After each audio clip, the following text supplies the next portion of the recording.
2027 की लड़ाई जाति पर आई। जी हां, आज हमारी इस डिबेट का यही मुख्य टॉपिक है और ये क्यों है ये भी हम आपको बताएंगे। मैं आपके साथ पूजा सिंह जुड़ रही हूं, हमारे साथ मेहमान भी होंगे। लेकिन आज उत्तर प्रदेश की राजनीति की जो तस्वीरें सामने आई है वो तस्वीरों के बारे में आपको बताना चाहेंगे और उसके बाद जो है हम उसको एनालिसिस भी करेंगे कि तस्वीरें अपने आप में क्या कहती हैं।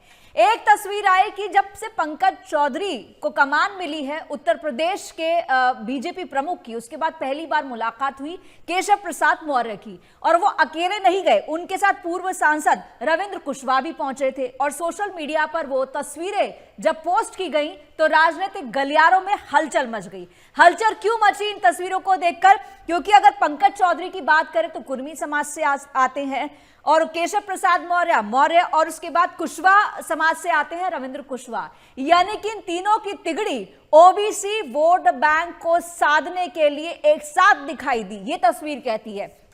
इसके अलावा एक तस्वीर सामने आई जब मायावती ने अपने जन्मदिन के मौके पर प्रेस कॉन्फ्रेंस की और एक बार फिर से कहा कि वो ब्राह्मणों के साथ है। ब्राह्मणों का जो ख्याल है वो बीएसपी रख सकती है। लिट्टी चोखा से ब्राह्मणों को सम्मान नहीं मिलेगा, उन्हें सम्मान बीएसपी में मिलेगा। यानी कि मायावती और समाज बीएसपी जिस सोशल इंजीनियरिंग के लिए जानी जाती है वो सोशल इंजीनियरिंग समाजवादी पार्टी के अलावा अब यहां पर बीएसपी भी करती नजर आ रही है। अगर समाजवादी पार्टी की बात करें तो उनका तो फॉर्मूला ही चल रहा है पीडीए प्लस का।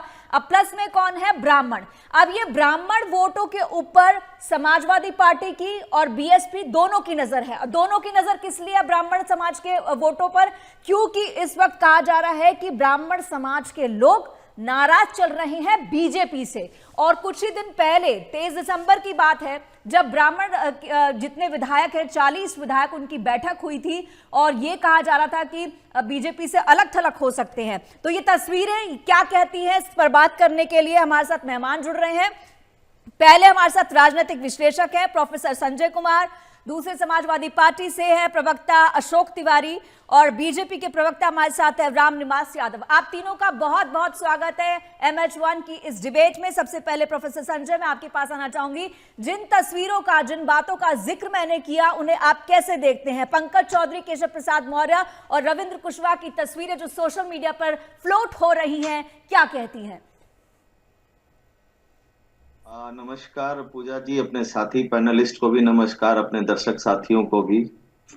देखिए पूजा जी, जब भी उत्तर प्रदेश या यूं कहे कि उत्तर भारत में चाहे बिहार हो, हरियाणा हो, उत्तर प्रदेश हो, राजस्थान हो, दिल्ली हो, या दिल्ली को छोड़ दिया जाए एक्सेप्शन, तो ज्यादातर आप देखेंगे कि आप चाहें चाहे न चाहें जाति के आधार पर ही चुनाव लड़ा जाता है, जाति के आधार पर टिकट बांटा जाता है और हर एक क्षेत्र की पहचान होती है विधानसभा और लोकसभा की, और उसके आधार पर यह देखा जाता है कि अमुक क्षेत्र में किस जाति का वहां पे प्रभुत्व है और उसके हिसाब से टिकट का बंटवारा होता है।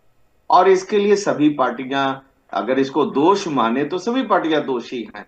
भाजपा तो हालांकि कहती है कि वो वर्ग की बात करती है, वो जाति की बात नहीं करती है, लेकिन जब टिकट बंटवारे की बात आती है या अन्य जो भी कंसिडरेशन की बात आती है तो वहां यह फॉर्मूला फेल हो जाता है, वर्गीय चेतना वाला फॉर्मूला फेल होने लगता है।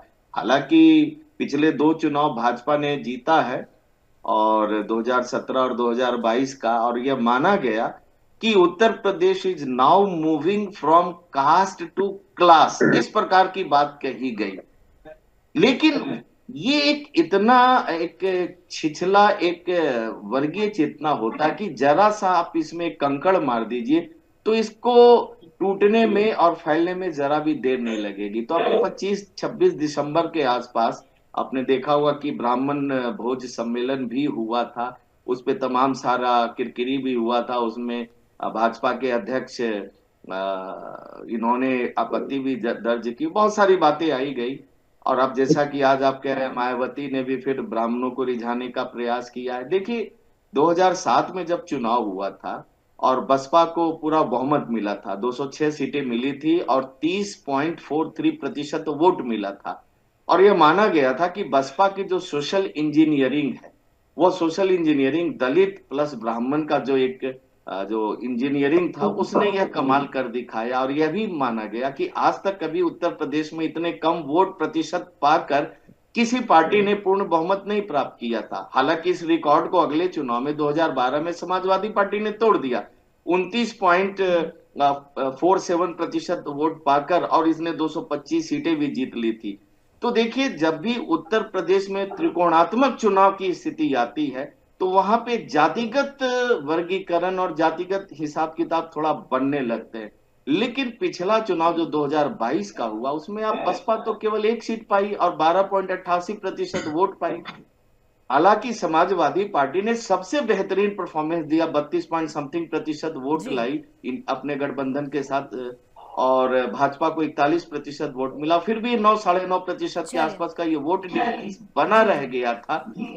जी हालांकि अशोक 55 या तिवारी जी 56 सीटें। हमारे साथ हैं। संजय जी, अशोक तिवारी जी जी हमारे साथ हैं, उनका भी मैं एक पॉइंट जानना चाहूंगी कि जिस तरीके से हम समाजवादी पार्टी की बात कर रहे हैं, पहले पीडीए की बात चली कि उसमें पिछड़े हैं, दलित हैं, अति पिछड़े हैं, ये तमाम वर्ग उसमें हैं, और 2024 के लोकसभा चुनाव में अच्छा परफॉर्म भी किया समाजवादी पार्टी ने अपनी इस लाइन को पकड़ के, जो पहले एमवाई के ऊपर चलती थी यानी मुस्लिम और यादव पर, फिर वो पीडीए पर आ गई, अब पीडीए प्लस पर है। लेकिन पीडीए प्लस में कौन है? ब्राह्मण है।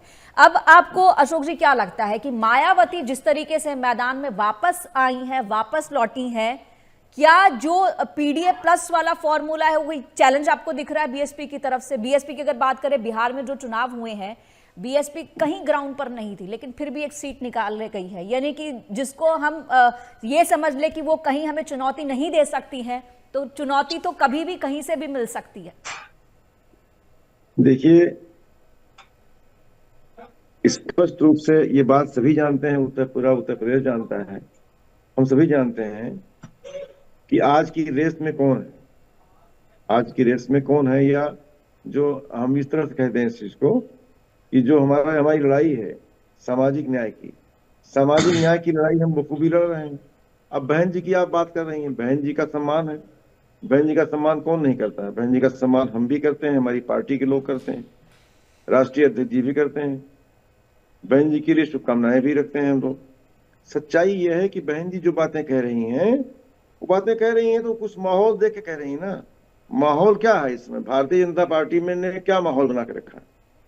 भारतीय जनता पार्टी में जहां पर दलित अपमानित हैं, दलित पीड़ित हैं, शोषित हैं, आज जिस तरह से जो है नौकरियां पटल से गायब कर दी गई, आरक्षण का हक नहीं मिल रहा है, आरक्षण डायलूट कर दिया गया है, यही तो हमारा मुद्दा रहा है 24 में, जिस पर प्रश्न करके हमको दलित वर्ग ने वोट दिया है। आज आरक्षण घोटाला किया गया है, शिक्षक भर्ती घोटाला किया गया है, जिसमें पिछड़ों का हक मारा गया है। पिछड़े आज कहाँ है? पिछड़ा आज हमारे साथ है, बढ़ चढ़ के हमारे साथ है। आज पिछड़े, दलित पिछड़े हैं, किसान हमारे साथ हैं, आज का महंगाई से मारी हुई जनता हमारे साथ है। लेकिन ब्राह्मणों का भी अपमान कब नहीं किया है जी। अगर देखा जाए तो ब्राह्मणों का भी घोर अपमान हुआ है। कानपुर में जिस तरह से माँ बेटी चला दी गई है, शासन देखता रहा है, चला दिया गया है बुलडोजर। जिस तरह से आज डॉक्टर का पैर ढील कर दिया गया सुल्तानपुर में, तमाम घटनाएं हैं, घटनाएं भरी पड़ी हैं, आपका समय कम पड़ जाएगा। चलिए, ब्राह्मणों के साथ जो हुआ जी जी जी। और सच्चाई ये है कि कोडिन कफ सिरप का मामला ताजा है। अब इसका बोलने के बगैर अधूरा रह जाएगा हमारा डिबेट। कोडिन कफ सिरप में साफ साफ जो है बड़ी मछलियों को बचाया जा रहा है, जांच धीमी की जा रही है, योगी जी बचाव कर रहे हैं, कोई मौत नहीं हुई उत्तर प्रदेश में। योगी जी बचाव पर उतर आए हैं और उनका बुलडोजर शांत हो गया, खामोश पड़ गया है, अपने सजातीय लोग। चलिए, रामनिवास जी हमारे साथ बीजेपी के प्रवक्ता हैं, उनसे भी हम सवाल ले लेते हैं कि जिस तरीके से बार बार कहा जा रहा है कि ब्राह्मण लोग नाराज हैं बीजेपी से, ब्राह्मणों का वोट कितना उत्तर प्रदेश में? 10%। इस 10% वोट बैंक पर पहले जहां समाजवादी पार्टी की नजर थी, अब रामनिवास जी उस पर जो है बीएसपी की भी नजर है, यानी कि अब बहन मायावती भी अब मैदान में है, वो भी इसी 10% पर टारगेट करके चल रही हैं। अगर हालांकि बात करें बुआ भतीजे की जोड़ी पिछले चुनाव में जो है कुछ कमाल नहीं कर पाई थी, इसलिए वो दोबारा जोड़ी दिखी भी नहीं, लेकिन अब आपको क्या लगता है ये 10% ब्राह्मण वोट जो नाराज इस वक्त कहे जा रहे हैं बीजेपी से, नाराजगी का क्या फायदा पहुंचेगा इनको, आपको कितना नुकसान होगा और आप कैसे ब्राह्मणों को कनेक्ट करके रखेंगे? क्योंकि अभी तक जितनी भी तस्वीरें सामने आ रही हैं रामनिवास जी, वो ये तस्वीरें कह रही है कि जो ओबीसी का वोट है, ओबीसी का वोट प्रतिशत उत्तर प्रदेश में कितना है, 40 से 42% के बीच में है। तो उस बड़े वोट बैंक को टारगेट करने के चक्कर में ये 10% नाराज हो रहे हैं। आपका क्या टेक है? पूजा जी, ऐसा कुछ नहीं है। अभी समाजवादी पार्टी के मित्र बोल रहे थे कि ब्राह्मण समाज का अपमान हो रहा है। समाजवादी पार्टी का इतिहास सवर्णों का अपमान करना और एक वर्ग को छोड़ के, खासकर मुस्लिम समाज को छोड़ के, ये किसी भी वर्ग के नहीं। और जिस प्रकार से मुस्लिम समाज को अपना वोट बैंक समझते हैं और उस पूरे समाज को बर्बाद करने का काम इन्होंने किया, उसी प्रकार से ब्राह्मण समाज को वोट बैंक समझते हैं, जबकि ब्राह्मण समाज देश को दिफा देता है, समाज को दिफा देता है और बहुत ही योग्य समाज। वो कभी इनके बहकावे में नहीं आएगा। जब सनातन की बात आती है तो ब्राह्मण समाज सबसे आगे खड़ा होता है। देश के जब विकास की बात आती है तो ब्राह्मण समाज सबसे आगे खड़ा होता है। देश को आर्थिक रूप से, प्रदेश को सामाजिक रूप से, राजनीतिक रूप से अगर कहीं आगे बढ़ाने का काम करता है तो इसमें ब्राह्मण समाज का बहुत बड़ा योगदान रहता है। और जिस प्रकार से चाहे समाजवादी पार्टी हो चाहे बहुजन समाज पार्टी हो, ब्राह्मण समाज को वोट बैंक समझते हैं, एक बहुत बड़ी भूल कर रहे हैं। क्योंकि वो वोट बैंक नहीं, वो तो इस देश की और समाज की एक धुरी है और उनको अच्छी तरह पता है कि देश का भविष्य, समाज का भविष्य किसके साथ सुरक्षित। आज भारतीय जनता पार्टी के साथ लंबे समय से ब्राह्मण समाज जुड़ा है। वो इस देश को, इस समाज को दिशा देने का काम कर रहा है। और ऐसे वर्ग को अगर समाजवादी पार्टी और बहुजन समाज पार्टी लोग कहते हैं वो नाराज हैं और वोट बैंक भाजपा से खिसक गया, तो गलत फहमी में। भाई बहुजन समाज पार्टी कुछ बचा नहीं और समाजवादी पार्टी के साथ जो वर्ग जुड़ा हुआ है वो ऐसा वर्ग है कि वो कभी भी ब्राह्मण समाज के साथ हो ही नहीं सकता। क्योंकि एक मुस्लिम समाज ऐसा वर्ग है जो सनातन को मानता नहीं है, ब्राह्मण समाज ऐसा वर्ग है जो सनातन को भी छोड़ नहीं सकता है। तो दोनों विरोधी धुरी है जी, कभी एक साथ नहीं हो सकते हैं। जी, आपकी बात जी, न ब्राह्मण समाज आपकी बात भी हम समझ गए। न कहीं हमसे नाराज है। वो देश हित में, प्रदेश हित में जो भी रहता है, ब्राह्मण समाज उसके साथ रहता है। चलिए संजय जी, आपने दोनों प्रवक्ताओं की बात सुनी। एक इसमें चीज और ऐड ऑन करते हैं। जिस तरीके से खरमास खत्म हो गया, मकर संक्रांति के बाद कहा जा रहा था कि किसी भी दिन मंत्रिमंडल का विस्तार हो सकता है और 70% चेहरे उत्तर प्रदेश में बदले जा सकते हैं और नए मंत्री भी बनाए जा सकते हैं और मंत्रिमंडल भी बदले जा सकते हैं। अब जो 70% का ये आंकड़ा सामने आ रहा है, ये एक बार फिर से एक एक्सपेरिमेंट के तौर पे देखा जा रहा है। जो एक्सपेरिमेंट गुजरात में किया गया उसको दोहराने की कोशिश है और इनमें जो नाम आ रहे हैं उनमें भी जो है ओबीसी वर्ग के ज्यादा लोगों के नाम सामने आ रहे हैं। हालांकि उसमें यह भी कहा जा रहा है कि जो मंत्री बनाए जाएंगे उसमें ब्राह्मण चेहरे भी शामिल होंगे। लेकिन क्योंकि अब ब्राह्मणों का वोट शेयर अगर बात करें, प्रतिशत जो है 10% है उत्तर प्रदेश में और एक बड़ा वोट बैंक 40-42% का ओबीसी का है, ये कैसे अब साधा जाएगा? क्योंकि अब ब्राह्मणों पर अगर हम बात करते हैं, यहाँ पर बीएसपी और समाजवादी पार्टी दोनों की नजर है। ऐसे में अब इसको, चीज को कैसे पटरी पर बीजेपी लाएगी? देखिए पूजा जी, मंत्रिमंडल का चेहरा बदलने का जो कार्य है वो तो मुख्यमंत्री का विवेकाधीन है। वो जिनको चाहे मंत्री बनाए, जिनको हटा दें, ये उनका अधिकार है। लेकिन सवाल ये उठता है कि जो गुजरात में हुआ, तो गुजरात में हुआ तो सीधी सी बात है, वो केंद्र सरकार, क्योंकि मोदी जी, शाह जी वहीं से आते हैं, तो उन्होंने जैसा चाहा उसके हिसाब से हुआ। उस हिसाब से यूपी में नहीं हो पाएगा, क्योंकि ये अदावत हर को पता है कि अमित शाह और योगी तो नहीं, जी के यहाँ बीच पर में थोड़ी उत्तर सी प्रदेश में ये ठाकुरवाद और ब्राह्मणवाद ये भी चल रहे हैं, ठाकुरवाद वर्सेस ब्राह्मणवाद ये भी चल रहा है। क्या इसका इफेक्ट भी मंत्रिमंडल पर पड़ेगा जो नया बनेगा? देखिए, ये उत्तर प्रदेश और बिहार ऐसे राज्य हैं जो जातिगत आग्रह से कभी मुक्त हो ही नहीं सकते हैं। सच पूछिए तो राजनीति उस समय बहुत अच्छी हो जाएगी जब इन जातिगत आग्रहों से मुक्त हो जाएगी। आपको याद होगा आगरा में जो घटना घटी थी, रामजी लाल सुमन जो समाजवादी पार्टी के माननीय सांसद रहे, उनके खिलाफ किस प्रकार से आंदोलन हुआ। तो देखिए इस प्रकार की चीजें नहीं होनी चाहिए। या जातिगत आधार पर सम्मेलन, हालांकि उत्तर प्रदेश सरकार ने इस पर रोक लगाई है कि जातिगत आधार पर आप कोई सम्मेलन नहीं करेंगे, कोई इस प्रकार की चीजें नहीं करेंगे, लेकिन बावजूद लोग कर रहे हैं। तो शासन और कानून बना देना एक अलग चीज है, लेकिन जो व्यक्ति की जो मंशा है उसको आप कहां तक रोक पाएंगे। और जब भी चुनाव नजदीक आता है तो इस प्रकार के सम्मेलन और इस प्रकार के आप जो गठजोड़ की मंशा पे सवाल उठा रहे हैं, किसकी मंशा की बात कर रहे हैं, मतलब ये थोड़ा हर समझना एक चाहिए। जाति में, मैं किसी एक जाति की बात नहीं कर रहा हूं, लगभग सभी जातियों में। क्योंकि अक्सर ये होता है, खास तौर से जो पिछड़ी जाति की बात आपने की, तो पिछड़ी जातियों में अगर आप देखेंगे तो उसमें यादव और कुर्मी ये और मौर्य, ये 3 हद तक अगर आप देख लीजिए तो इनको सबसे ज्यादा उनको फायदा मिला। लेकिन इसके अलावा जो तमाम सारी जातियां हैं, जिसमें कश्यप हैं, तेली हैं, जायसवाल हैं, इसके अलावा और जो भी जातियां छोटी छोटी जातियां हैं, उनको तो वह लाभ नहीं मिल पाया है। तो वह लाभ नहीं मिल पाया तो ऐसे समय में ज्यादा से ज्यादा एक प्रेशर बनाने का क्रिएट करते हैं। और ओम प्रकाश राजभर जैसे आज है, निषाद पार्टी का गठन ही क्यों हुआ, इसके पीछे रीजन यही है कि उनको शायद वह पॉलिटिकल रिप्रेजेंटेशन आज तक नहीं मिल पाया और उन्होंने अपनी आवाज उठाई। तो इस प्रकार से हर एक जाति से नेता पैदा होते हैं और अपनी आवाज रखते हैं। और जब लगता है केंद्रीय नेता को या बड़े जैसे भाजपा के नेता, चूंकि भाजपा सरकार में, तो उनको लगता है कि इस जाति के नेता को अपने साथ ले लिया जाए तो इससे वोट बैंक मजबूत होगा। तो देखिए शुरुआत तो इसी प्रकार से होता है, छोटे छोटे गठबंधनों के साथ भाजपा ने अपना वोट बेस तैयार किया, लेकिन बाद में हश्र क्या हुआ, छोटे दलों का अस्तित्व भी खत्म होने लगा। आज बसपा कहां खड़ी है? मुझे नहीं लगता है कि बसपा का यह जो ब्राह्मण प्रेम है शायद उसके काम आएगा, क्योंकि इनका बेस ही खत्म हो गया। तो ऐसी स्थिति में जो दलित है वो किधर जाएंगे? तो स्वाभाविक सी बात है वो भाजपा की तरफ मुड़े।